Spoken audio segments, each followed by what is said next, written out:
persahabatan. Sampai murid-muridnya pun dipanggil sahabat.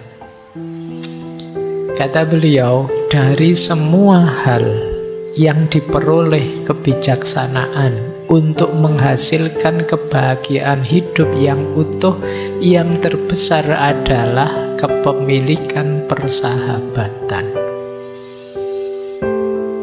Beliau bahkan menyebut antara perkawinan dan persahabatan itu lebih tinggi levelnya persahabatan.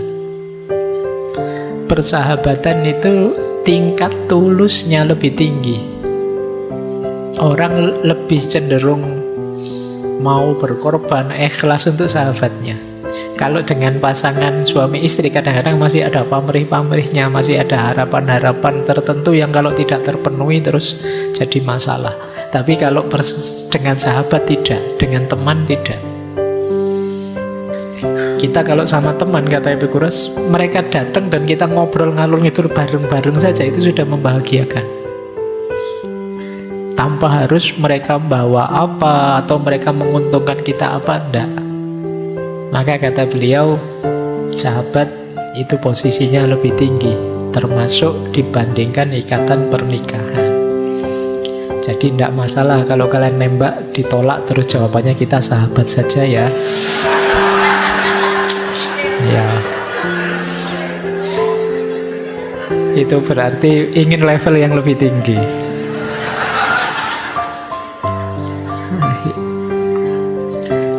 Apa manfaatnya sahabat? Anda tidak akan mengembangkan keberanian dengan menjadi bahagia dalam hubungan Anda setiap hari. Anda akan mengembangkannya dengan bertahan hidup dalam masa-masa sulit dan menghadapi kesulitan. Jadi bersama-sama dengan sahabat, bareng-bareng kita menempa diri. Jadi tidak sekedar dalam senang, tapi ketika menghadapi kesulitan.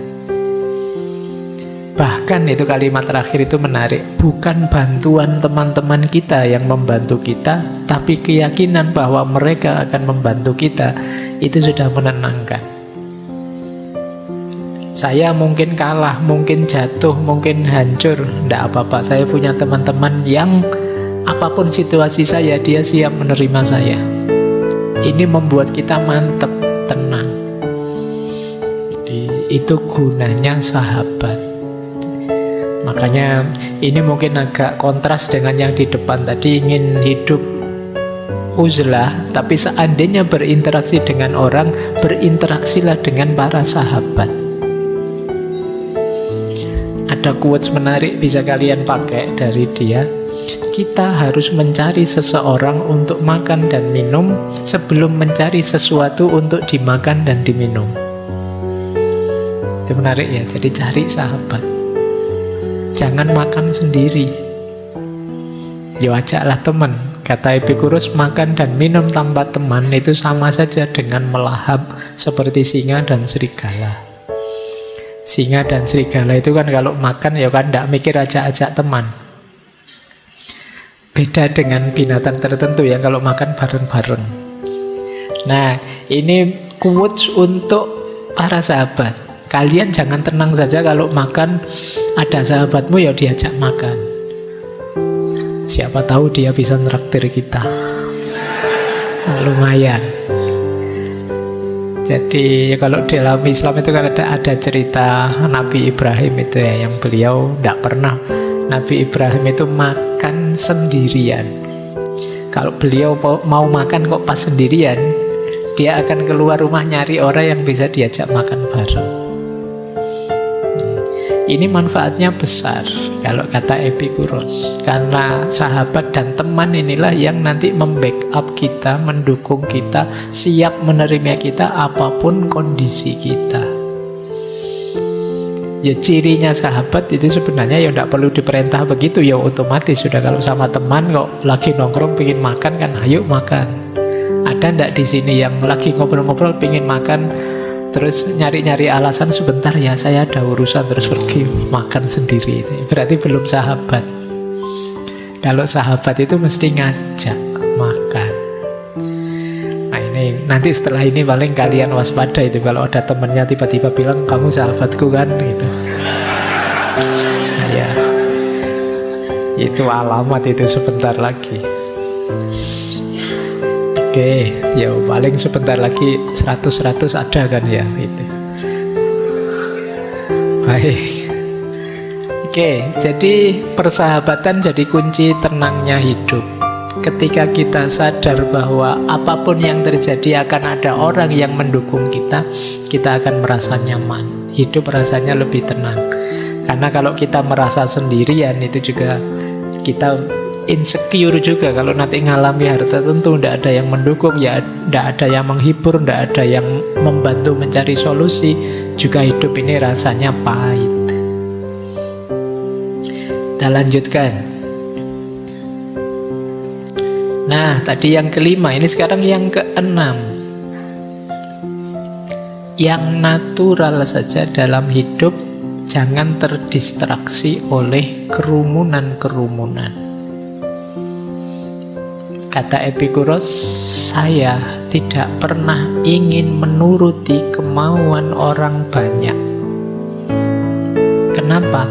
Karena apa yang saya tahu mereka tidak setuju, dan apa yang mereka setuju saya tidak tahu. Karena orang banyak itu sulit. Kalau kita ingin menuruti orang banyak, yang satu bilang A, kita mau ke A, nanti yang lain bilang B. Ini kayak kemarin kita di herd mentality. Jadi mari kita penuhi saja keinginan kita, mungkin sambil didukung, sambil bekerja sama dengan para sahabat kita tadi, tanpa harus kemudian kita berpretensi untuk menuruti kemauannya semua orang, karena itu tidak mungkin. Teman-teman akan kelelahan kalau tiap hari gaya hidupmu adalah jangan sampai ada orang ngeritik saya, atau saya harus memuaskan semua orang. Karena ini sesuatu yang tidak mungkin. Itu kan kayak dulu loh, waktu kita ada di sesinya Nasruddin itu loh, yang dia sama anaknya naik keledai. Itu kan terus jadi pontang-ponting dia karena mendengarkan orang yang suaranya beda-beda. Waktu dia keluar rumah, Nasruddin di atas keledai, anaknya di bawah. Terus orang komentar, orang tua kok tidak tahu diri, anaknya disuruh jalan, dia enak-enakan naik keledai. Bingung dia. Terus anaknya yang disuruh naik. Orang ganti komentar, anak durhaka, dia di atas keledai, orang tuanya dibiarkan jalan. Itu bingung. Nanti akhirnya sudahlah nak, kita naiki berdua saja. Orang komentar, keledai sekecil itu kok dinaiki berdua, ndak mikir apa ya? Susah lagi. Akhirnya dua-duanya turun, dituntun saja nak keledainya. Orang juga komen, bawa keledai kok ya dua-duanya jalan kaki, kok bodoh banget. Susah. Akhirnya sudahlah nak, ayo keledainya digotong aja berdua. Itu kalau kalian mendengarkan komentarnya orang. Hari ini kan kita sering digelisahkan itu. Kalian mungkin posting apa, terus orang komentar aneh-aneh banyak sekali. Ada saatnya terserahlah orang mau komen apa, yang penting menurut saya ini baik. Karena kadang yang komen juga iseng saja kok. Ngapain kita ambil hati sedalam itu? Nah, bagian dari ketenangan hidup adalah kita menyadari momen ini. Jadi biasa saja, natural saja, jangan terdistraksi oleh kerumunan. Kata Epikuros, jika kamu membentuk hidupmu sesuai dengan kodrat hidup yang alami saja, maka kamu tidak akan pernah miskin.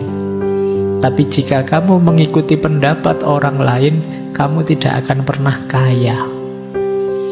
Karena kamu akan kerepotan sekali melayani mereka semua. Ini rumus ya, pokoknya ini rumus-rumus hidup tenang. Ini rumus yang keenam.